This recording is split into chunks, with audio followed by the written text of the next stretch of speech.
Bien, y nos vamos a ir a otros temas para hablar de lo que está ocurriendo en materia de transporte privado, de las aplicaciones de transporte que están en un momento bien decisivos también a propósito de lo que ha comentado hace algunos días atrás el nuevo ministro de Transporte, Luis de Guiranch, quien planteaba que entre 2 y 3 meses era el plazo que se daban para la implementación de la ley Uber, la ley que regula a las empresas de aplicaciones de transporte. Vamos a conversar de este y otros temas junto a la directora ejecutiva de la Alianza IN, que reúne a estas empresas, Marcela Sabat. ¿Cómo está, Marcela? Bienvenida. Muchas gracias por este espacio, Sebastián. Gracias por acompañarnos. Vamos a conversar de esto, por supuesto, porque es un asunto bien relevante para la regulación del sector, pero me gustaría vincularlo con la contingencia y con lo que ha pasado con este anuncio en torno a los combustibles, que va a golpear sin duda también a los socios conductores de estas aplicaciones. ¿Cómo ven esta noticia, Marcela, primero? Sin duda esta noticia nacional, lógicamente, va a tener un impacto en las aplicaciones, pero desde el gremio aún no tenemos una voz unitaria porque es una conversación que están teniendo cada una de las empresas. Recordemos que tanto la fijación de precios, los porcentajes hacia los conductores y la mitigación también son medidas que toma cada una de las empresas. Claro. Nosotros, si bien estamos legislados como si fuéramos taxis, porque ese es el paralelo que se hace en la ley, lamentablemente, no tenemos ni los beneficios tributarios, ni los beneficios que ahora se están anunciando para los taxis. Entonces, son medidas que tomará cada una de las empresas internamente. Claro, y no hay tampoco aspiraciones de que se pueda entregar algún tipo de subsidio, me imagino, ¿no? Dado el marco regulatorio que tiene. No existe esa conversación, ya que tenemos un marco regulatorio que aún no está vigente. Tenemos solamente el marco regulatorio laboral vigente, o sea, nuestros conductores pagan impuestos y emiten boletas de honorario todos los meses, pero por otro lado estamos en este asunto medio híbrido, ¿cierto? Donde se fiscalizan y se hace esta, probablemente como la peor medida, quitar los autos incluso como herramienta de trabajo para los conductores. Entonces estamos en esta nebulosa jurídica legislativa y la conversación, por tanto, con el ministro de Transporte es muy importante hoy día. ¿Y desde el gremio tienen alguna posición respecto a la necesidad de subsidios también para este sector en particular a propósito de esta alza en el precio de los combustibles? La conversación primero va en resolver el dilema jurídico. Nosotros estamos teniendo una conversación respecto de elementos técnicos que se van a generar en el reglamento, pero sin duda que esta conversación y este debate hay que ampliarlo hacia la ley. Como te decía en un inicio, esta ley lo que buscaba hace muchísimos años atrás cuando se debate es equiparar la legislación de las aplicaciones de transporte con los taxis, algo que hoy día se ve como casi que absurdo, porque en ese entonces los taxis y las aplicaciones de transporte tenían una pugna constante y la veíamos en televisión, ¿cierto? Pero hoy día todas las aplicaciones tienen como opción elegir un taxi. Claro, sí.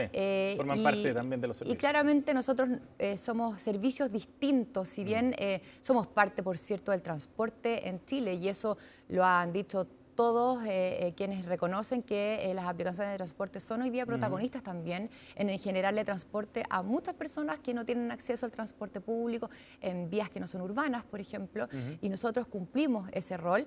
Entonces, la conversación hoy día está abierta a poder generar esta modificación en el reglamento en un tiempo muy acotado. Si bien existe eso, nosotros creemos que es importante que la ampliemos por distintos elementos, por ejemplo, y partir desde el registro que va a congelar, ¿cierto?, a los conductores de aplicaciones. Y eso es un tremendo problema porque de alguna otra manera rigidiza algo que por su naturaleza es muy flexible y que de alguna otra manera permite a las personas que tienen necesidad de poder entrar a generar ingresos una puerta cerrada. Antes de entrar al detalle del reglamento, Marcela, es interesante lo que plantea, porque hay como una suerte de limbo donde tienen un rol efectivo las aplicaciones desde hace mucho tiempo, son una realidad dentro del sistema de transporte público, tienen un rol en cómo se configura ese sistema.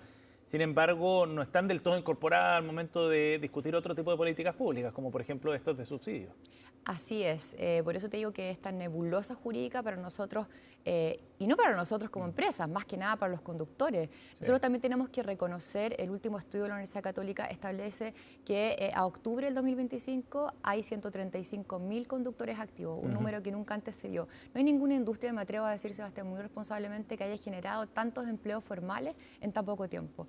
Y eso tiene que ver con la flexibilidad que plantea el sistema, el que tú puedas entrar y salir cuando lo necesitas. Hoy día el 60% 90% de los conductores lo hace para complementar un segundo ingreso. Claro. Qué importante es que exista esta opción entonces, y por eso es que, de alguna otra forma, si el reglamento se planteaba de la manera que lo generaba el gobierno anterior, el impacto negativo al empleo iba a ser devastador. Ahora, de todas maneras, va a haber un efecto, obviamente, en tarifas, ¿no? Eso es innegable. A ver, vamos a hacer todo lo posible para que las condiciones sean las óptimas y para que esto no ocurra, pero como digo, la discusión no puede quedarse acotada al reglamento porque hay medidas, como por ejemplo el registro congelado a 18 meses, o sea, ninguna persona que lo necesite va a poder entrar al registro en 18 meses, mucho tiempo. Una persona hoy día, si es que presenta todos los documentos al día, el carnet de identidad, eso también hay que decirlo, no hay ninguna persona que esté sin carnet de identidad al día en nuestras aplicaciones, no va a poder entrar.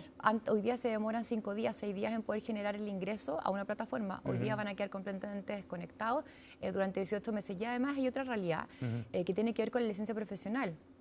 Vamos a tener que exigirle en un año a alrededor de 74.000 personas que no tienen hoy día licencia profesional que tengan que acceder a un Estado que no tiene las condiciones para prestarlas. Nosotros o sea, el problema no es que tengan que sacar la licencia, sino más bien que no hay capacidad del sistema para entregar esa licencia, Exactamente, tuvimos una conversación amplia con las tres asociaciones de municipios que existen hoy día en Chile para poder generar un convenio, una conversación donde las medidas ojalá ayudaran a que esto se agilizara, pero está el cuello de botella de la digitalización de la licencia y hoy día al año se egresan del sistema alrededor de 70.000 tipos de licencia, o sea, 70.000 licencias de todo tipo, quise decir.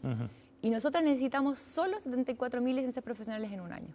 O sea, nadie está obligado a lo imposible y esa es la conversación que también queremos generar con el gobierno, porque en el reglamento hay muchísimos problemas en términos técnicos, pero además uno grave en términos de datos personales, ¿cierto? Porque no se va a generar este acople con la nueva legislación de datos personales y ahí también hay un tremendo problema que resolver, pero como digo, no queda solamente acotado a esas modificaciones. A ese punto, claro. Estamos con la directora ejecutiva de la Alianza IN, Marcela Sabat, aquí en CNN Chile Radio. Marcela, ustedes han conversado con el gobierno para poder avanzar en estos temas, ¿no? Sí, nosotros desde el gremio generamos conversaciones con todos los candidatos presidenciales en ese momento y hoy día con este gobierno hemos tenido una conversación, digamos, muy fluida y ya las empresas... ¿Cuál es la disposición del gobierno? Nos han manifestado la disposición completa para, uno, no impactar al empleo con los requisitos técnicos que se estaban manifestando en el reglamento del gobierno anterior. ¿Eso es prioridad para el gobierno? Eso es prioridad para el gobierno y creo que es la conversación que tenemos también nosotros como gremio. Para nosotros es un punto muy importante porque estamos en un contexto país donde no nos podemos dar ese lujo, digamos. Pero además, como te planteaba, el tema de los datos personales. El reglamento que planteaba el gobierno anterior solicitaba datos personales que son llamados datos sensibles y aquello en el fondo permite dilucidar la identidad de una persona. Y eso va mucho más allá de lo que permite la legislación nacional en temas de datos personales e incluso tratados internacionales.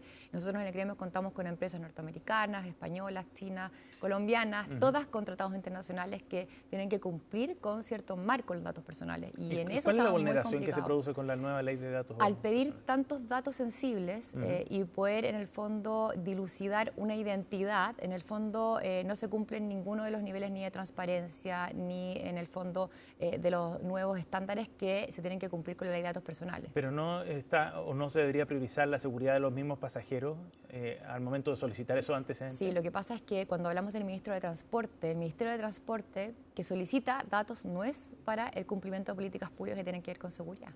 Tiene que ver con políticas públicas que son llamados a mejorar el transporte. Entonces es ahí donde nosotros hacemos un punto y por lo demás nosotros hemos generado convenios con la Subsecretaría de Prevención del Delito para generar mayores filtros de seguridad que no existen en la ley. Y te voy a decir una cosa, la ley establece que una persona puede ser conductor de aplicación si tiene una condena de homicida. Porque solamente... Eso lo permite la ley hoy día, tal como está. Entonces, si nosotros la dejamos así, lamentablemente la seguridad queda a un plano mucho menor de la que incluso las mismas empresas hemos establecido y las empresas dicen perfecto, esto es lo que establecería la ley, nosotros vamos a ir mucho más allá y vamos a pedir un papel de antecedente sin ningún tipo digamos de delito en lo que mucho más allá de lo que establece la ley. O sea, con información del prontuario que pueda tener una persona. Exacto, o sea, uno de los papeles que se pide es un papel de antecedentes, digamos, que esté completamente en blanco, sin ningún tipo de anotaciones. Respecto a las prioridades que tiene el gobierno, usted menciona el tema del empleo. Lo que buscaría entonces las modificaciones que se hagan al reglamento es balancear de mejor manera los efectos laborales o económicos que tiene este sector respecto a criterios de seguridad. ¿Usted diría que se necesita un balance nuevo? Yo creo que son distintos caminos. Uno es el de la seguridad y otro es el del empleo, que está directamente relacionado con los requisitos técnicos del reglamento.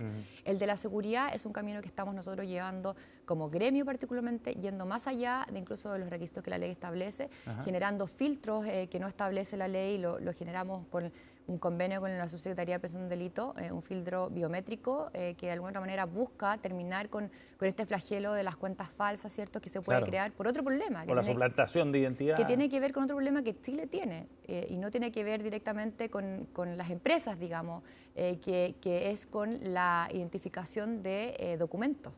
En Chile, todas las municipalidades, por ejemplo, emiten de manera distinta una licencia de conducir. Entonces, cómo aquello impacta al momento de generar una cuenta nueva es muy complejo, y la identificación y la validación de esos documentos es el verdadero problema. ¿Y eso pasa con el carnet de identidad también? No, con el carnet de identidad hoy día no, pero en el fondo nosotros tuvimos una reunión bastante importante con Casa Moneda y nos decía que la manera de poder verificar una licencia de conducir era muy compleja, porque cada municipalidad lo hacía a su manera y por lo tanto con distintos estándares. Pero es el carnet de identidad la herramienta de seguridad más importante que tienen ustedes para chequear la identidad de los conductores. Claro, y eso también de acuerdo a cada una de las verificaciones que hace cada empresa, lógicamente, de los datos. Pero tenemos Marcela, eso, y además, déjame decirte, para que quien no lo sepa, un usuario de aplicación, si quiere, en nuestras aplicaciones, en la mayoría, puede activar la opción de, por ejemplo, en sus viajes, de que sean grabados los viajes, para que eventualmente, si sufre algún tipo de delito, ojalá si no sea, pueda utilizar eso como prueba. Como prueba, claro. Entonces, hay distintas fórmulas de seguridad donde Marcela, nosotros ponemos a disposición de la tecnología de la ciudadanía, digamos. Otros temas que eran bien importantes tenían que ver con el congelamiento de los conductores dentro del sistema. ¿El gobierno actual se abre la posibilidad de ampliarlo o no congelarlo necesariamente? Es que esa es una conversación legislativa y no está dentro de la conversación reglamentaria, donde el gobierno tiene posibilidad de generar modificaciones. Eso está zanjado, entonces por eso te digo que esa conversación tenemos que darla de todas maneras en el Congreso. Ya tenemos muchos parlamentarios dispuestos a darla, porque han presentado distintos proyectos para modificarla, pero sin duda debe ser el gobierno el que toma la determinación de darle urgencia para que no se provoque este problema con respecto a la licencia profesional, a el tema del registro que va a quedar congelado. Sí. Y que ¿Lo mismo pasa con la cilindrada de los vehículos, por ejemplo? No, porque la cilindrada es un elemento técnico que va en el reglamento. En el reglamento, y el gobierno se abrió a la posibilidad de modificarlo. Así es. Es lo que ha dicho y esa el es la ministro, conversación, claro, y esa es la conversación en la que estamos actualmente. El ministro de Granch dijo que esto podría estar listo en 2 a 3 meses. ¿Le parece plazo adecuado? Yo creo que ese camino tendrá que ir viéndose, porque tenemos que recordar que también, para que exista obligatoriedad del reglamento y por tanto su publicación, tienen que estar listas las plataformas que tienen que ver con el registro de automóviles, con el registro de aplicaciones y el registro de conductores. Entonces vamos a tener que ver cómo va, cómo está funcionando esa licitación y si que está en ejecución o no. Si eso no está en el fondo ejecutado, va a ser difícil generar la publicación, porque si se genera la publicación, con eso se genera la obligación de tener que pertenecer a un registro, y si el registro no está listo, va a ser medio inconducente. Sí. De todas maneras, ¿ustedes van a seguir trabajando con el gobierno? ¿Tienen programadas otras reuniones antes de que se publique efectivamente el reglamento? Estamos en una conversación abierta y vamos a ver cómo se da esta especie de mesa o de conversación que ya se generó por primera vez con las empresas la semana pasada, y que tenemos que esperar que se vaya dando en la rapidez que además ellos han establecido. Y a propósito de los cambios en los precios de los combustibles esta semana, ¿han conversado con parlamentarios para abordar este asunto también? No aún, estamos con muchos dilemas legislativos, hartos frentes abiertos. Frentes abiertos.